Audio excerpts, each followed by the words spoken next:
નમસ્કાર મિત્રો, NC classes ચેનલમાં તમારું હાર્દિક સ્વાગત છે।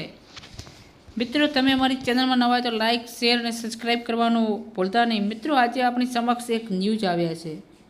લ્યો કરો વાત, પિનકોડને અલવિદા કહી દો। હવે પિનકોડ જે આપણે લખતા હતા એને અલવિદા કરવાનું છે, એટલે એમાંથી હવે મુક્તિ મેળવવાની છે। હવે મિત્રો, તમારો પોતાનો જે ડિજિટલ પિનકોડ જે આવશે।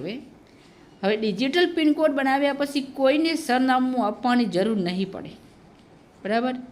હવે મિત્રો, ડીઆઈજીઆઈ જે તમારો ડીજી જેને કહેવાય છે ડીજી પિન, હવે ડીજી પિન આપ્યા પછી કોઈ સરનામું આપવાની જરૂર પડશે નહીં।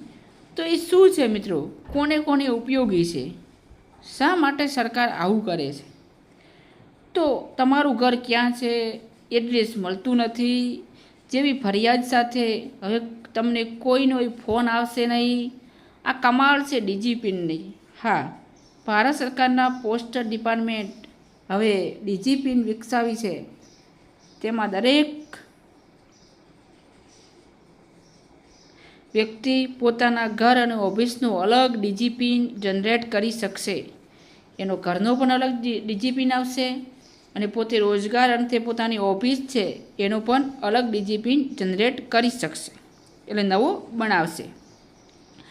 ડીજી પિનને કારણે ઘર અને ઓફિસનું એક્ઝેક્ટ લોકેશન મળી જશે। એનું લોકેશન કઈ જગ્યાએ છે એ પણ મળી જશે। એડ્રેસ શોધવા માટે કોઈને પણ પૂછવાની જરૂર ઊભી થશે નહીં। એકવાર તમે તમારો ડીજી પિન ડેવલપ કરી લેશો તો પછી પોસ્ટલ એડ્રેસમાં તમારો પિનકોડ લખવાની જફા પણ કરવી પડશે નહીં। ડીજી પિનના 10 અક્ષરના આલ્ફા ન્યુમરિક કોડની મદદથી તમારા ઘરનું એકદમ ચોક્કસ લોકેશન જાણી શકાશે।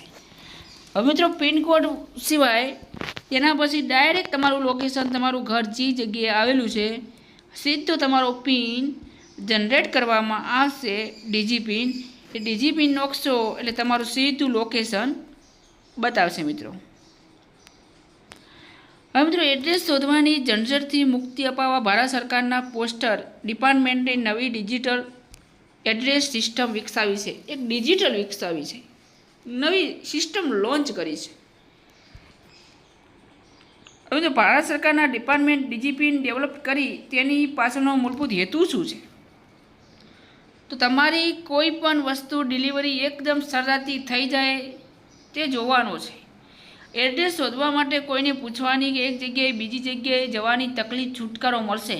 તમે કોઈ ઓનલાઈન વસ્તુ મંગાવો છો ને જસ્ટ બીજાના ઘરે જઈને પૂછવું પડે છે કે આ વ્યક્તિનું ઘર ક્યાં આવેલું છે, તો મિત્રો આમાં એવું રહેશે નહીં, સીધું લોકેશન આ ડીજી પિનની અંદર ઉપલબ્ધ થઈ જશે। તમે તમારું ડીજી પિન ક્યાં જનરેટ કરશો?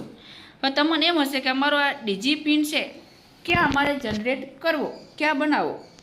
તો એના માટે પણ મિત્રો આપણી સમક્ષ માહિતી છે, ચિંતા કરતા નહીં, અમારી ચેનલની અંદર તમે જોડાયેલા રહેજો। તમે તમારો ડીજી પિન હવે દરેક ઘર માલિક કે ઓફિસ પોતાની ડીજી કોડ ઓનલાઈન જનરેટ કરી શકશે। ડીજી પિન એ ડિજિટલ પોસ્ટલ ઇન્ડેક્સ નંબર છે મિત્રો, એક પ્રકારનો ઇન્ડેક્સ નંબર છે। જેમ આપણો ગેસનો નંબર જેમ આવે છે, જેમ કોઈ સ્કૂલ હોય તો એનો પણ આવે છે, કોઈ ઓફિસ હોય એનો પણ આવે છે। તો આ પિન અને ડિજિટલ જેમ આપણા ઘર, ફાર્મ હાઉસ અને ઓફિસનો પણ આવશે, દુકાનનો પણ આવશે।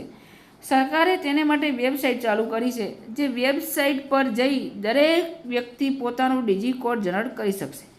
તેને માટે દરેક વ્યક્તિએ ડીજી પિન પોર્ટલ, જે અહીંયા આપણી એપ્લિકેશન તમને જોવા મળે છે, એ એપ્લિકેશન કોરમની અંદર અથવા ગૂગલની અંદર જઈ 10 અક્ષરને આંકડામાં કોમ્બિનેશનવાળો ડીજી પિન જનરેટ કરવાનો રહેશે। ડીજી પિન જનરેટ કરનારનું જીઓ લોકેશન આધારિત એક્ઝેક્ટ એડ્રેસ જાણી એકદમ ચોકસાઈ સાથે તે ઘરે પહોંચી કે ઓનલાઈન મંગાવી વસ્તુઓની ડિલિવરી આપી શકાય છે। ડીજી પિન માટે ટપાલ ખાતે પણ આ વેબસાઇટ પર ડીજી પિન જનરેટ કરવાની સુવિધા આપી છે। અને IIT Hyderabad Indian space research centre હેઠળ કામ કરતા નેશનલ રિમોટ સેન્સિંગ સેન્ટરના સહયોગથી આ ડીજી પોર્ટલ વિકસાવવામાં આવ્યું છે।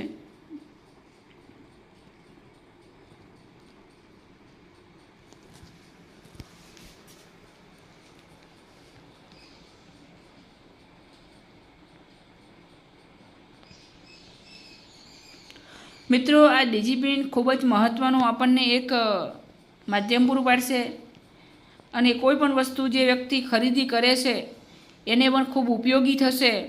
અને ડિજિપિન આમના માટે બહુ એક સારી એવી વસ્તુ છે, બરાબર. કોઈ એમાં ડરવાની જરૂર નથી, કોઈ ચિંતાનો ભય નથી, બરાબર, કે આપણું લોકેશન જાણી જશે, શું થશે, કશું થાય નહીં, મહત્ત્વની વાત છે, બરાબર.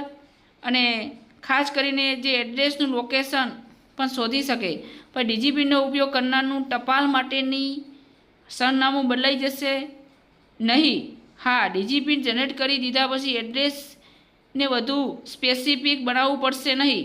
પિનકોડ તમને વિસ્તારમાં શેરી સુધી લઈ જઈ શકે છે, પરંતુ ડિજિપિન તમારા ઘર કે ઓફિસથી 12થી 15 ફૂટના અંતર સુધી ટપાલીની ડિલિવરી મેનને લઈ જઈ શકે છે. પેલો માત્ર શેરી લઈ જઈ શકે છે, આ માત્ર 15 ફૂટ પોતાના ઘર સુધી ડિજિપિન લઈ જઈ શકે છે. મિત્રો, અમારી ચેનલની અંદર જોડાયેલા રહેજો. અવનવી માહિતી અમે લઈને આવીએ છીએ તમારી સમક્ષ. તો ચેનલમાં નવા હોય તો લાઇક, શેર અને સબસ્ક્રાઈબ કરવાનું ભૂલતા નહીં અને શેર કરજો, જેથી કરી બીજા મિત્રોને પણ ખ્યાલ આવે. ફરી નેક્સ્ટ વિડીયોમાં મિત્રો મળીશું આપણે. જય હિન્દ, જય ભારત.